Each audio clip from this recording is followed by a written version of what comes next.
My friends, do not panic. From the clutches of WAQR, this channel has been temporarily usurped. This is a hostile but cordial takeover of your radio waves. We sincerely hope you, the listeners, don't mind. We do hope, however, that the fine people at WAQR mind quite a bit. Good evening and welcome, friends, to the Opulence Theater, a place of mystery, misdirection, and pure, unadulterated maleficence.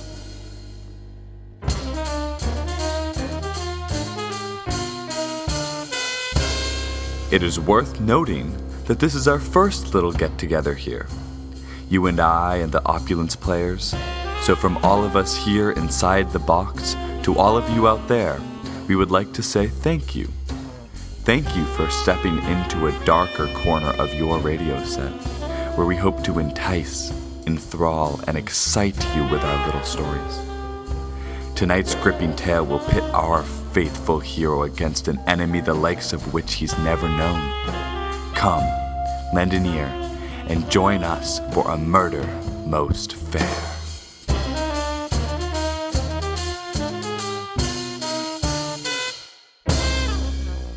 I will now take you to St. Nowhere, a bursting city on the sun-scorched west coast, teeming with the scum and salt of the earth. By day, a bustling business hub. By night, a malevolent monster, looming and dark, great and terrifying, grim and stinky.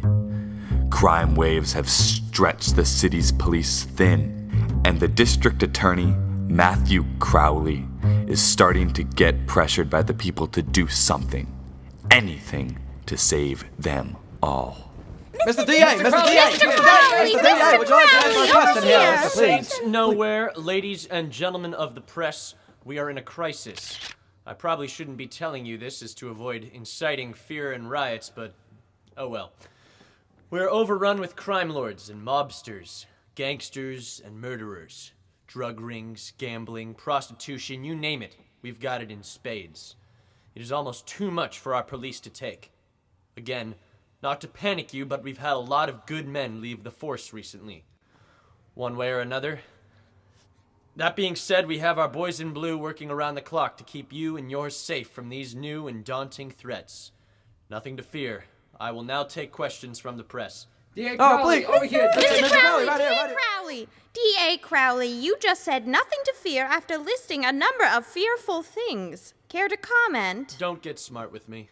Mr. D.A., what is your plan to clean up the streets and restore some order? We're still developing one. The details are top secret.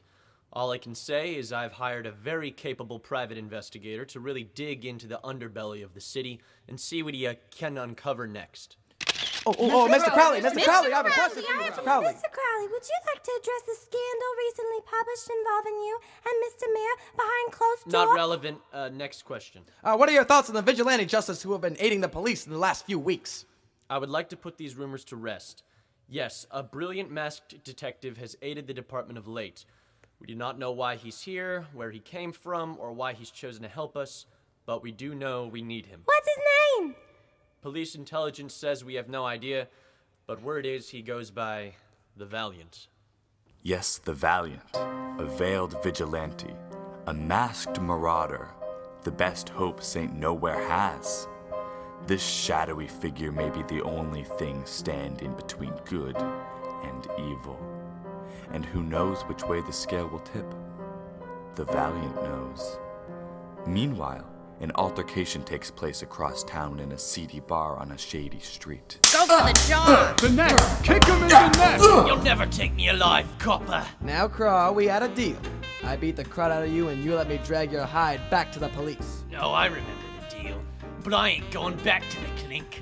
I'll get you fair and square in a fist fight with this. A knife!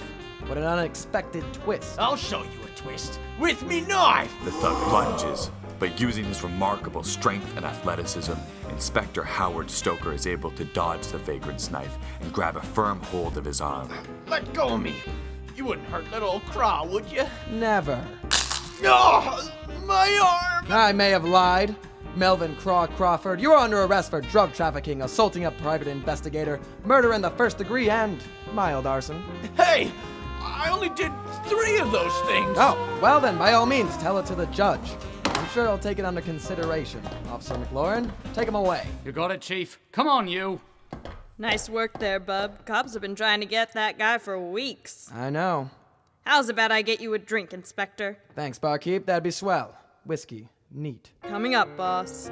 Private Inspector Howard Stoker finds himself here on a mission from D.A. Crowley to root through the city's underbelly and expose a crime ring. So far, he's turned up quite a bit, but he's far from the truth. He heaves a deep sigh and rests on the bar, assuming that he's safe. Unfortunately, nobody ever told Inspector Stoker what happens when you assume. Here's a hint. You die. A man slowly rises from a table near the back of the room and, brandishing a knife, approaches the inspector from behind. Just as he's about to strike, the bar turns to find the shooter. A beautiful woman in a bright red dress and gloves stands smirking with a smoking gun in her hand. Watch your back, Inspector. Looks like somebody already was. Excellent shot, too. I always put 2 through the heart just to be sure. So you've killed before? Did I say that? Yes. Regardless, I do believe you've just saved my life. Oh, I most certainly did. Well, I cannot thank you enough, Miss... Beretta. Sally Beretta. Howard Stoker, private investigator. Charmed, I'm sure. Boy, I hope so. Care to join me for a drink? I was just on my way out. Sorry about the mess. Trust me, my bar's used to it. I've seen A worse. pleasure to meet you, Inspector. Actually, Miss Beretta, I was just leaving myself. Were you now? Yes. Here's your whiskey, Inspector. Ah, thanks. Good evening, Mr. Stoker. Wait! Inspector Stoker dashes out of the bar, but by the time he's outside, Miss Beretta is nowhere to be found. Vanished, as if into thin air. She's disappeared. What an unusual dame. She was quite striking, Master Stoker. Good evening, Pevensey. I didn't know you followed me here. I did, sir. Shall I bring the car around? That's all right, Pevensey. I won't be in need of your butlery tonight. Why don't you take the evening off? Very kind of you, Master Stoker. Would sir like a nightcap before I leave you? There's one waiting for me at the bar, but thanks. As you wish, sir. Enjoy your night off, Pevensey. I will certainly try, sir. I take you now, of all places, to the St. Nowhere Business District, a vast expanse of towering skyscrapers and glistening buildings, all abandoned for the weekend. Well, except for the lair of the Red Tail Gang, the most notorious crime ring in the city, which comfortably occupies one of the high-rise offices. Hey, boss. Mr. Mortar, and the new guy, what's your name? Darville. Fine. Both of you leave. I'm terribly busy. We got some news. It can wait. Well, it can't really. This had better be good. Well, it ain't really. I'm listening. Crawford got cuffed by some flatfoot. That is bad news. You took that surprisingly well, boss. I've been working on my temper. Whoa, put the gun away, boss. Are you telling me what to do? What do people say about not shooting the messenger? I don't listen to people. Mr. Darville, Yeah, boss. clean up Mr. Mortar, then find out which policeman got Craw carted off. Actually, boss, it was a private investigator. Stoker or something like that. Boys say he's been snooping around for a while, trying to bust the crime ring open. Is that so? Well, perhaps it's time we bust him open, see how he likes it. Any idea where he is? Tommy the Knife saw him at a bar. Then Tommy the Knife got shot. Pity. Well, Mr. Darville, seems you're earning your keep already. I think you and the boys deserve a break. Wet your beaks a bit. Give Inspector Stoker a visit, what do you say? You got it, boss. Good answer. Back at the bar, Inspector Stoker pays his rather large tab, while, unbeknownst to him, a gang of goons waits out front, hiding in the shadows. All right, you 3 wait here. I'll head out back just in case he tries to slip away. All right, Darville, calm down. This ain't our first hit. We got this. Still, don't let your... He said we got this, new guy. Scurry on out back. Make sure your gun is loaded. Fine. Drag the body to the car when it's done. I'll meet you there. What a pill, that guy. Can't tell why the boss likes him so much. He's a kiss-ass, just the way the boss likes it. Wait, did you hear that? What? I think I heard something. It was probably a cat. Afraid of a little pussy, are you, Finnegan? There it is again, I think. Hey, stay focused. If we don't bring home a dead cop, boss is gonna have 3 dead lackeys. You shut up, Finnegan. Finnegan? When they turned around, Finnegan was face down in a trash can. Suddenly, a shape drops behind the other 2 men. Before they can even react, it's upon them. Help! It's got me! Oh, what the hell? Where do they go? All right, you, show you. Wait, what the? Using his remarkable strength and athleticism, the Valiant attacks the thug from behind, and by the time Mr. Darville returns from his post out back, the police have arrived and are carting away 3 badly beat-up bruisers. What the hell happened to my boys? Excuse me, officer, what happened here? No idea. There were no witnesses, but these boys are all wanted men. If you ask me, it was the Valiant. You mean that vigilante nut job? Call him what you want. He's doing us all kinds of favors. Who's doing favors, Officer Elwood? Evening, Inspector Stoker. Get a load of this. Wowza! Somebody cleaned these boys' clocks. Let me guess, that Valiant fellow? As near as we can figure. Well, glad somebody's watching out for this city. Say, these crooks all work for the Red Tail crime ring, don't they? We can't prove anything yet, but our detectives had the same thought. I have to go. What was that? Beats me. Sure was in a hurry, though. So he was. Well, good night, officer. I'm off duty. Color me jealous. Good night, Inspector. Returning to the business district, in the headquarters of the Red Tail Gang. And when I got back, they were completely flounced, all of them. I've lost 6 boys in one night. This is unacceptable. But you've done well, Darville. The cops clearly don't know who you are yet. Let's keep it that way. You bet, boss. Or perhaps we should do quite the opposite. Darville, I have a very special task for you. On another note, do you know where Mr. Stoker's office is? I can sure as hell find out. Good man.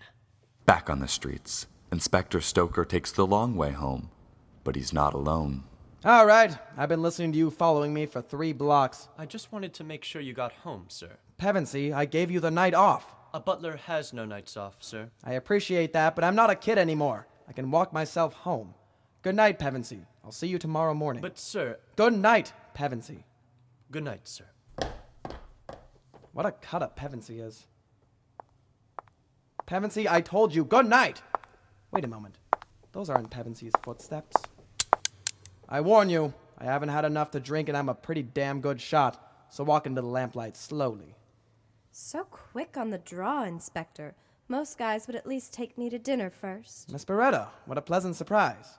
What are you doing all the way out here? I wanted to talk to you. Truth be told, I was following you for a while. That was quite a feat of strength and athleticism back there in that bar fight. Well, thank you. I'm well versed in 3 forms of martial arts. Really? I know 4. Really? I was thinking we may have a common interest, you and I. Oh? Breaking up the crime rings in the city. Right, that. It seems we do. Might I propose we team up?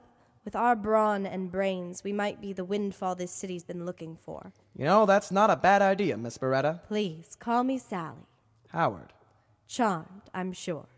Well, now all we have to do is team up with the Valiant, and we'll really knock some heads together. Oh, I bet it's only a matter of time before he finds us. Well, this is me. Can I come up to my office and discuss our next moves? Tomorrow, Howard, first thing. We've both had quite an evening. Right you are. Well, good night, Miss Sally. Just as the 2 are about to part ways,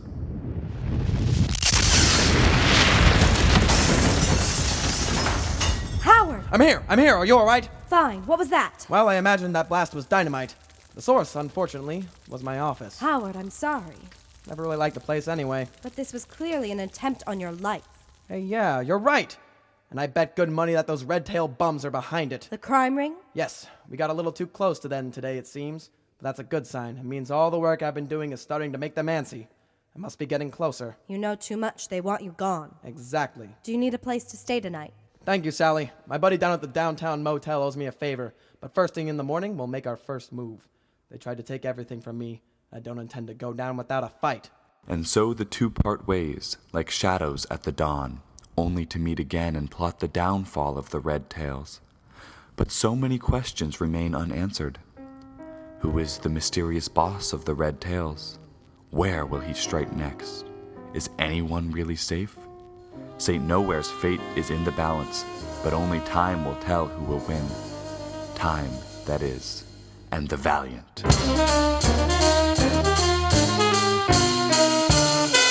On behalf of all the Opulence players, I thank you for joining us here for the first time ever.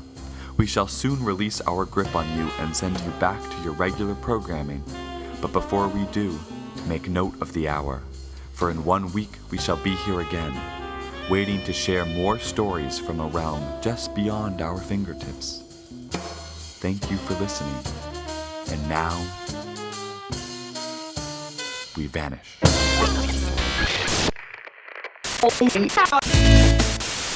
Hey, this is Ked Chevy, and you're listening to the Radio Rodeo here on WIQR 91.2. Before we get to the show, a piece of paper just got slipped under my door, so obviously I have to read it out loud on the radio. Here goes. The Opulence Theater was made possible by WMFO, Sandbox Recording Studios, and the Tufts Podcasting Network. The show was written and directed by Ed Rosini and masterfully mixed by Ben Stern. The Opulence players were performed by Tyler Beardsley, Paxton Crystal, Christina Moore, Grace Oberhofer, Kira Patterson, and Ed Rosini, with Kenny Weitzman as the voice of the Shroud. If you want to learn more, go to www.wavejacked.wix.com. I have no idea what any of that means.